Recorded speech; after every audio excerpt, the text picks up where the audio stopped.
Blog 1, Part 2, Question 6. Discuss the level of professionalism from yourself and the group. How suitable is the work at this stage for a public audience? I definitely feel that my professionalism today was good. I stayed professional. I didn't break out of character. And the group as well. I feel like they all stayed professional. We were very supportive of each other.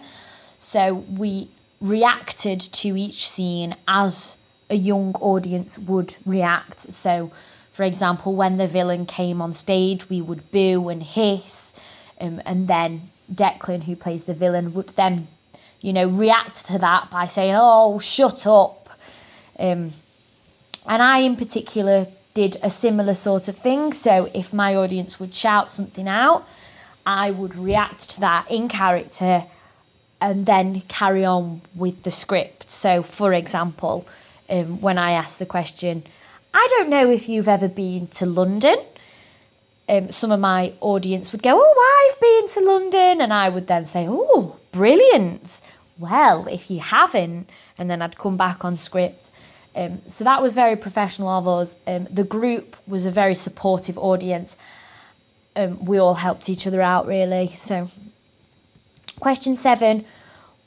What do you personally need to improve on? Think about your attitude and skill. Listen and respond to your feedback. Your director is grading you.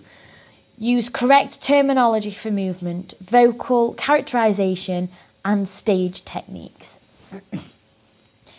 After talking to my tutor and my peers, I feel like I need to improve on my confidence. Not really my confidence, more getting giddy before I go on stage. So it's a very exciting role for me. I've never quite played anything like it. When I go on stage, I am singing and dancing. Sometimes, because my friends are there, I tend to lose focus a little bit and laugh along with them when they're laughing at me. This is something that I need to cut out. Go on stage confidently, knowing that I'm going to be singing and dancing and making a fool of myself, and just stay in character. To my character, it's not funny, it's just who I am. I shouldn't know that the audience are finding me funny. And so, staying in character and not dropping that professionalism, even for a second, that's something I definitely need to improve on. Question 8. Discuss how your character has developed. Talk about vocals, your physicality, and general characterization. I've definitely developed my character since the start. At first, I knew that I wanted to be an 80s style fairy, but I didn't have a personality. Me and my tutor explored together different characterizations for Fairy Bowbells. We looked at being American and very dumb and, a little bit ditzy and all over the place. We looked at being quite posh, very, very British. We looked at Glinda from Wicked, characters, different characters. We looked at the Queen. We looked at the Nolan sisters.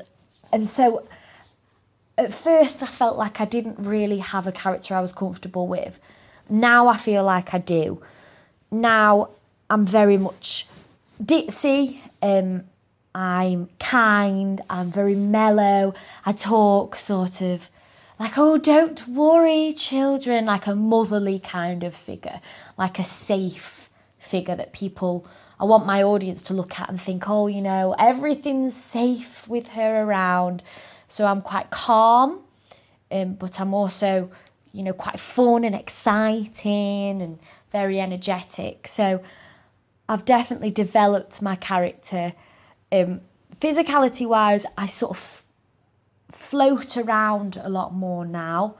I didn't used to float around. And now, I'll use my wand a lot, my arms. I'll use big gestures, like a really, really calm sort of movements, going up to the children and comforting them, you know, a definite motherly figure. Vocals, again, calm and mellow vocals, but nice and loud. So getting again with this motherly figure, but also getting on the level with the children. So, for example, when me and King Rat are arguing, I will use childlike voices, such as like, oh, he's not scary, so that the children can almost relate to my character. What performance techniques have you used during the rehearsal process?